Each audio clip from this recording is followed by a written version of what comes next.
cats are in the top 10 of the most popular pets in the world. And they're literally everywhere. Your phone, your couch, your neighbor's fence, the internet. But here's what most people don't realize. The animal you're sharing your home with today has one of the most bizarre, dramatic, and honestly kind of mysterious histories of any creature on Earth. We're talking thousands of years of survival, worship, persecution, and a complete global takeover. So today, we're going back to the very beginning. And trust me, this story gets wild. Let's set the scene. About 10,000 years ago, somewhere in the ancient Near East, specifically in what we now call the Fertile Crescent, something happened that would change the world forever. Humans started farming. And when you store grain, you attract rodents. And when you attract rodents, you attract the small wild cats that hunt them. Now here's the fascinating part. Cats essentially domesticated themselves. They chose to hang around human settlements because the food was good and the hunting was easy. Humans didn't go out and capture them. They just showed up. And apparently people were totally fine with that arrangement. Archaeologists actually found evidence in Cyprus of a cat buried alongside a human around 9,500 years ago. That's not a coincidence. That's a relationship. For thousands of years, cats lived in this semi-wild state. Not fully tame, not fully wild. Just sort of hanging around, tolerated, and occasionally appreciated. But then, something shifted in ancient Egypt, and this is where the story gets genuinely fascinating. By around 4,000 years ago, cats weren't just tolerated in Egypt, they were elevated. The Egyptians noticed how cats protected their grain stores, hunted dangerous snakes, and seemed completely unbothered by everything. To them, that calm, self-possessed nature felt almost divine. Cats became associated with Bastet, the goddess of home, fertility, and protection. Killing a cat in ancient Egypt, even by accident, could result in severe punishment, sometimes death. When a household cat died, families would shave their eyebrows as a sign of mourning. Cats were mummified by the millions. This wasn't just affection. This was reverence on a massive scale. Egypt tried to keep cats contained, recognizing their value. But cats, being cats, had other plans. Through trade routes, through Phoenician traders, through Greek and Roman expansion, cats spread across the Mediterranean and into Europe. By the time the Roman Empire was in full swing, cats were a common sight throughout the known Western world. Roman soldiers brought them along on campaigns. They were practical. They kept rats off ships, kept grain stores clean, and required almost no maintenance. The cat had become a tool of empire without anyone really planning it that way. Then came the Middle Ages, and here's where things took a dark turn. As Christianity spread through Europe, the association of cats with pagan practices grew. The Catholic Church, at various points, connected cats, particularly black cats, with witchcraft and the devil. Cats were persecuted alongside people accused of being witches. They were killed in large numbers during festivals and inquisitions. This period is genuinely grim, and historians believe it had real consequences. With fewer cats to control the rat population, rodent numbers surged across Europe. Some researchers have suggested this contributed to the conditions that allowed the Black Death to spread so efficiently in the 14th century, killing somewhere between a third and a half of Europe's population. It's a dark irony. The creature that could have helped prevent a catastrophe was itself a victim of superstition. But cats are resilient.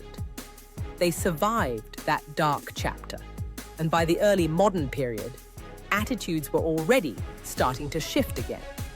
By the 17th and 18th centuries, cats were increasingly welcome in homes across Europe. Writers kept them. Artists painted them. The first domestic cat breed standards began to emerge in the 19th century. The world's first cat show was held in London in 1871 at Crystal Palace, and it drew enormous crowds. People were obsessed. Suddenly, cats weren't just working animals or household companions. They were objects of admiration, competition, and genuine pride. The 20th century accelerated everything. Cats moved fully indoors as urban living became the norm. They became constant companions in apartments and houses around the world. Cat food became a commercial industry. Veterinary care for cats expanded dramatically. And then something happened in the late 20th century that would have been completely unimaginable to any ancient Egyptian or medieval peasant. The internet arrived, and cats conquered it, absolutely. The very first viral cat video is generally traced to the early days of YouTube, around 2005 and 2006. But this wasn't the beginning of cat media obsession. People had been sharing funny cat photos online since the earliest days of the internet. What the internet did was amplify that obsession to a completely new level. Grumpy cat, Lil Bub, Nyan cat, keyboard cat. These weren't just popular. They were cultural phenomena that transcended the internet and entered mainstream consciousness. By the early 2010s, researchers were actually studying why humans are so drawn to cat content online, and findings suggested it genuinely improved mood and reduced anxiety. Watching cat videos was basically free therapy. The relationship between cats and humans deepened even further through the 2010s. Advances in veterinary science meant cats were living longer than ever, sometimes well into their 20s. Genetic research finally confirmed around 2017 that all domestic cats descended from the Middle Eastern wildcat, Felis sylvestris libica, essentially confirming that ancient story of self-domestication in the Fertile Crescent. Behavioral science was also changing how we understood cats. For a long time, people assumed cats were solitary and emotionally detached. Studies began proving otherwise, showing that cats form genuine emotional bonds with their owners, recognize their names, and express preferences and attachment in ways that were previously dismissed or overlooked. By the time we hit the 2020s, cats had fully cemented their position as one of the most popular pets on Earth. During the pandemic years of 2020 and 2021, pet adoption rates surged globally, and cats were among the most adopted animals. People stuck at home wanted companionship, and cats, with their relatively independent nature and apartment-friendly size, were a perfect fit. This adoption wave created an entire generation of new cat owners, who then fueled further growth in the pet care industry, the content creation world, and even mental health conversations around animal companionship. In 2025 and into 2026, the cultural footprint of cats shows no signs of slowing. There are estimated to be somewhere around 600 million domestic cats alive on Earth right now. Cat-themed content continues to dominate social media platforms. The wellness industry has embraced cats, with cat cafes operating in hundreds of cities worldwide, offering people without pets a chance to interact with cats in a relaxing environment, with documented mental health benefits. Research into feline cognition and emotion continues to evolve, regularly rewriting what we thought we knew about these animals. And here's the thing that genuinely stops me when I think about it. The cat hasn't fundamentally changed. Felis catus today is remarkably similar to those wildcats that wandered into early farming settlements 10,000 years ago. They retained their independence, their predatory instincts, their self-possessed nature. What changed was us. We went from tolerating them to worshipping them, to persecuting them, to admiring them, to making them internet celebrities, to sharing our beds with them and buying them orthopedic furniture. The history of cats is really a mirror of human history, reflecting our fears, our spiritual needs, our capacity for cruelty, our longing for connection, and our absolute inability to resist something small and soft that occasionally chooses to sit on our lap.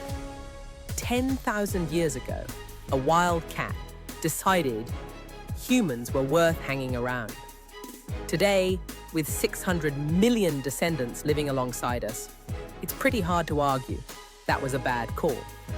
If you want to know what animal has actually won at life on this planet, look no further than the creature currently judging you from across the room. Now, I want to hear from you. Do you have a success story that you and your cat have experienced together? Drop your comments below, because I genuinely love reading what you all think. And if you enjoyed this video, make sure you hit that like button, subscribe if you haven't already, and check out our other videos on incredible animals from around the world. We post new content regularly, and I promise you there are some videos coming up that you absolutely do not want to miss. Thanks for watching, and I'll see you in the next one.